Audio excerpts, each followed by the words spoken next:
If you've been watching my channel over the last couple of weeks, then you know I've been taking a deep dive into the Quad Cortex, and it's been fairly obvious how impressed I've been with this little powerhouse. One area where I've felt there's some room for improvement, though, has been with the built-in speaker models. Don't get me wrong, the sounds I've been able to dial in have really impressed me, but I've also felt that it could sound even better, and it can. Hi, I'm Steve. Welcome to my studio. Before I bought my house and was able to build my studio, if I wanted to use my amps for recording, I was limited to using load boxes and impulse responses.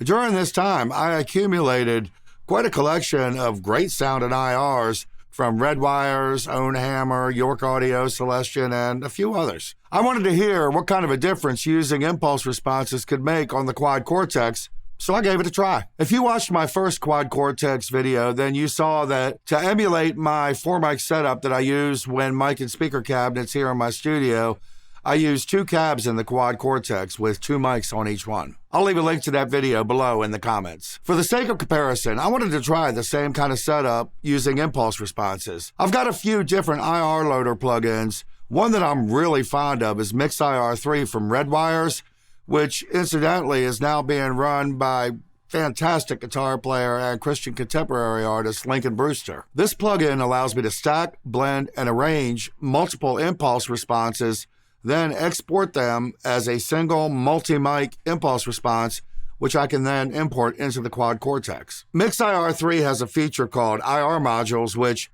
instead of blindly choosing IRs based on their name, it gives a graphical representation of the various mic placements, making it easier to choose the right IRs without scrolling through a huge list. So first I chose a cab. I went with 4 instances of a Marshall 412 loaded with greenbacks and set them to IRs of a 57, a 421, a Royer 121, and a Neumann U67.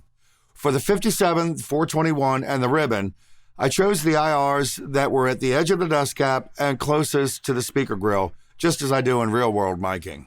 For the U67, I chose the IR that's dead center on the cone and also closest to the speaker. The U67 isn't an overly bright microphone, so this placement works great. When using this kind of mic setup, I usually set the levels so that the 421, the 121, and the condenser are roughly 2 decibels below the level of the SM57. So here I approximated that by setting the 57 at 100 and setting the other 3 at 90. So from there, I just hit the export button, give it a name, navigate to where it's going to live, and hit save. Now, once I'd imported it into the Quad Cortex using Cortex Control, I simply load an IR loader, choose my IR, set the level, and I'm good. And here's how it sounds.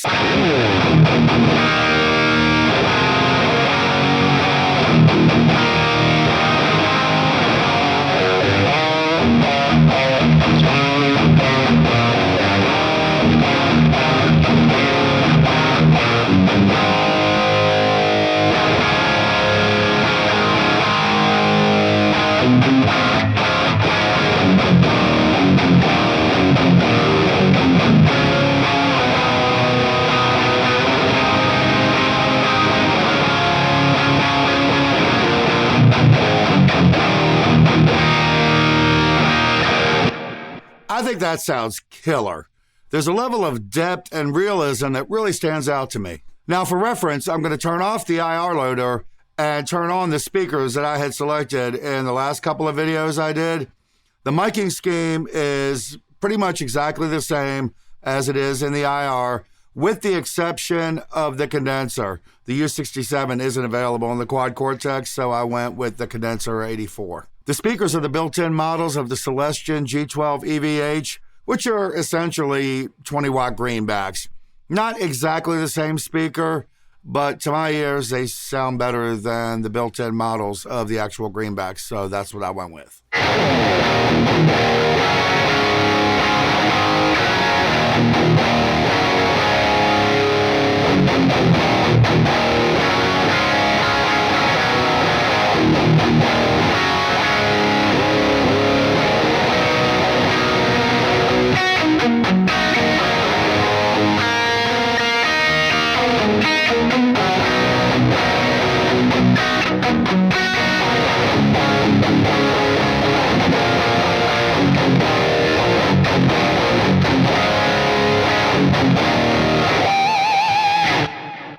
think this one sounds great as well, but I'm hearing some things that, to me, make it sound a little more digital, stuff that I would probably want to EQ out like I did in the last couple of videos.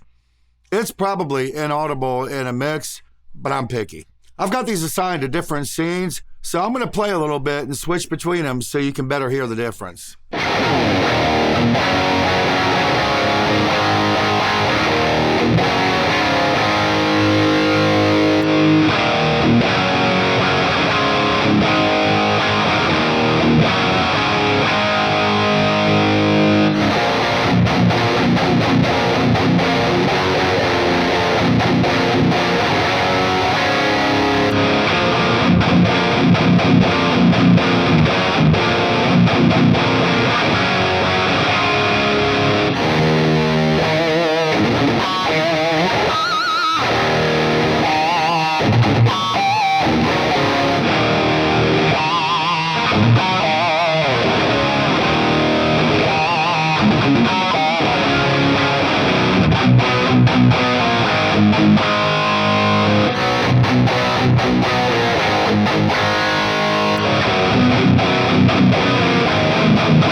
The difference is huge, but it's definitely there. I've got all three EQs that I used in the previous videos loaded into this preset. I'm going to turn them on. The EQs are set exactly the same for both the IR and the built-in speaker models. I'll start with the speakers.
Now, both of these sound great and would work perfectly in a mix. I think on their own, though, I do prefer the impulse response. Now, sometimes when I'm recording, I want it to sound bigger, wider, but I'm not going for that double track or triple or quad track feel. In those cases, I'll usually record the same take through a couple different speaker cabs, usually greenbacks and vintage 30s, and then pan them hard left and right. The slight variance in the sounds of these speakers helps it to sound a little bigger. I can do pretty much the same thing here on the Quad Cortex. I made another IR blend, this time using impulse responses from a 412 with vintage 30s, using the same mics, with the exception of the condenser. The vintage 30s pack that I used didn't have an IR from a U67, so I used a U87 instead. Anyhow, I exported that blend. I brought it into the Quad Cortex via Cortex Control, loaded it in the second slot in the dual IR loader. I panned the greenbacks hard left. I panned the vintage 30s hard right. And this is what it sounds like.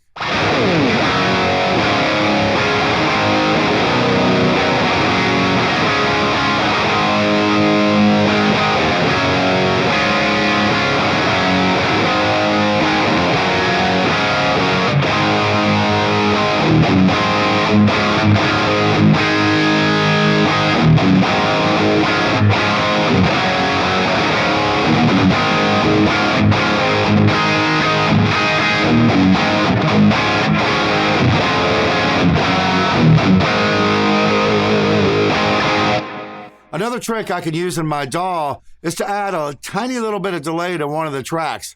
Then it gets really wide.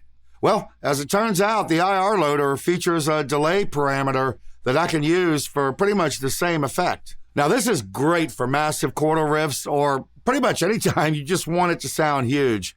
I like to set the delay to right about 11 milliseconds on the right side.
I gotta say, I am really digging how this sounds.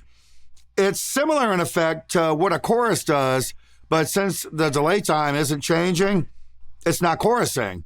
Sitting here in front of my studio monitors, it just sounds gargantuan. Through a set of in-ear monitors or a stereo cab setup, this will sound ridiculous on stage. So what's my preference? Well, some of the built-in speaker cabinets sound really great, and I'd have no problem using those live. That said, I've got a lot of impulse responses that would cover pretty much anything I would ever use, including a rarity or two. Now, I'm really digging that wide stereo sound with the slight delay on one IR. Now, CoreOS does feature a doubler effect. I've played with it a very little bit, but it does seem to give a similar vibe. That said, though, that delay is built right into the IR loader, so I don't have to add another effects block, and that saves me CPU capacity on the unit. The IR loader also uses less CPU than the cab module. In the end, though, it all depends on what sound I'm going for and what's going to get me there. I'm sure I'll end up using both. So what did your ears tell you?